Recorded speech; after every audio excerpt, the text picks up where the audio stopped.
তো hello guys back to my channel. আজকে চলে এসেছি, এটা সানডে ধামাকা বাজার নিয়ে। তো অনেক মাছ, মাংস, ডিম ইত্যাদি এসছে। শুধু আমাদের এই মাছ আসে না, এই বিল্লিদেরও মাছ আসে, এরাও তো খাবে। তো সব রকম এসছে। তো কী কী এনেছি তোমাদের দেখাবো। প্রথমে দেখাবো, সরে যা, এই যে বিড়ালগুলো বেরোয় করতে দেয় না। প্রথমে দেখাবো মুরগির মাংস। মুরগির মাংসের জায়গায় স্টপ করবি, পরেরটা যখন খুলি তখন। তারপরে দেখাবো মাছু, রুই মাছ, বড় বড় রুই মাছ, বড় বড় রুই, রিং পিস। একটা রিং পিসের দাম মিনিমাম 30 টাকা, আর মাথাও আছে। তো বিড়াল খাবে, চলো একটু দেখিয়ে দিই। বিড়ালটা মাছ খাবে, তাহলে আমাকে বিরক্ত করবে। এই দেখো গায়ের মধ্যে নে নে নে নে নে নে এনে রেডি বুম করছি।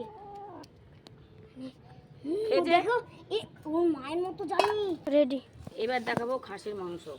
আজকে ইলিশ মাছ আসেনি, আজকে এই যে মুরগির মাংস, এটা হচ্ছে খাসির মাংস, এটা হচ্ছে রুই মাছ, আর আরও আছে অনেক মাছ। বাবা রেডি। এই দেখো, এটা লইটা মাছ, এটা বিড়ালের কানকো, আর এটা ভোলা মাছ। মানে মাথাটা গরম হয়ে যাচ্ছে, এত মাছ আমি রান্না কখন করবো। এই যে আজকে চিংড়ি মাছ আসেনি, ইলিশ মাছও আসেনি, এটা হচ্ছে ভোলা মাছ। এই দেখো কত রকম মাছ, দেখো। ক্যামেরার মধ্যে হাত দিয়ে বালের ভিডিও করছে, ভিডিও করতে হবে না, বন্ধ কর শালা, যা।